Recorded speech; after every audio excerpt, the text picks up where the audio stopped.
السلام علیکم۔ نئی کہانی کے ساتھ حاضر ہیں جس کا عنوان ہے سیانہ بادشاہ۔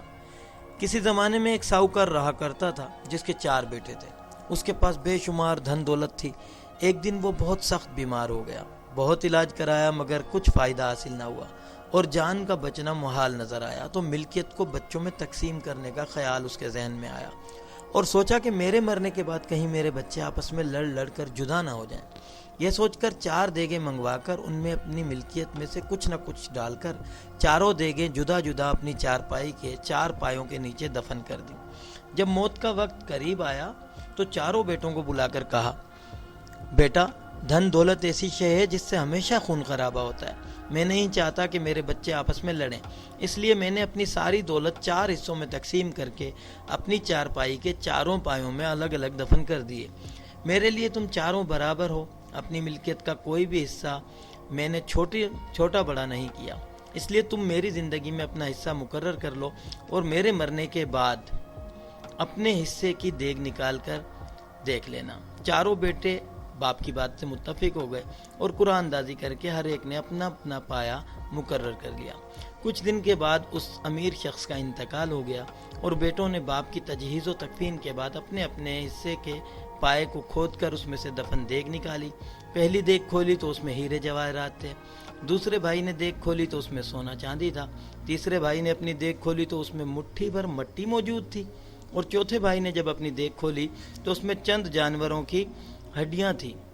یہ دیکھ کر 2 بھائی تو بہت خوش ہوئے اور 2 بھائی بہت رنجیدہ ہو گئے اور باپ کے فیصلے سے ناخوش نظر آئے اور اپنے بھائیوں سے کہنے لگے کہ ان ہڈیوں کا ہم کیا کریں گے، ہمیں بھی اصل ملکیت میں سے کچھ نہ کچھ ضرور ملنا چاہیے۔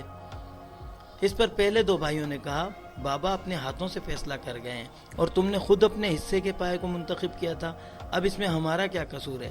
اگر ہمارے حصے میں یہ آتا تو تم بھی ہمیں کچھ نہ دیتے۔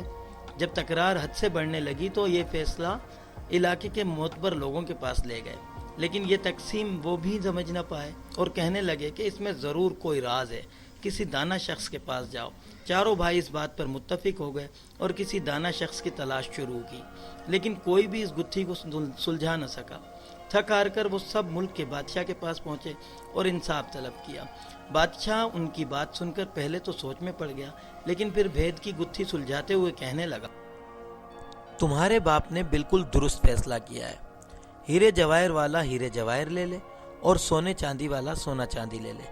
یہ سن کر باقی 2 بھائیوں کے چہرے پر پریشانی کے آثار نمودار ہونے لگے، جسے دیکھ کر بادشاہ کہنے لگا، گھبراؤ نہیں، تمہارے والد بڑے ہوشیار اور سمجھدار تھے، کیونکہ جس کے حصے میں مٹی آئی ہے وہ باپ کی زمین سنبھالے اور جس کے حصے میں ہڈیاں آئی ہیں وہ چوپائے مال کا مالک ہے، یعنی بھیڑ بکریاں اور غلہ جانور گائے جتنا کچھ بھی ہے وہ سب اس کا ہے۔ بادشاہ کا یہ فیصلہ سن کر چاروں بھائی بہت خوش ہوئے اور بادشاہ کی عقل مندی اور دانائی کی تعریف کرنے لگے اور دعائیں دیتے اپنے گھر آ پہنچے اور آپس میں ہنسی خوشی پیار محبت سے رہنے لگے۔ یہ کہانی لوک کہانیاں جس کے مصنف ڈاکٹر نبی بخش خان بلوچ ہیں کی تحریر کرتا ہے، جس کے مترجم ہیں ڈاکٹر سعدیہ نسیم آرا سرتا۔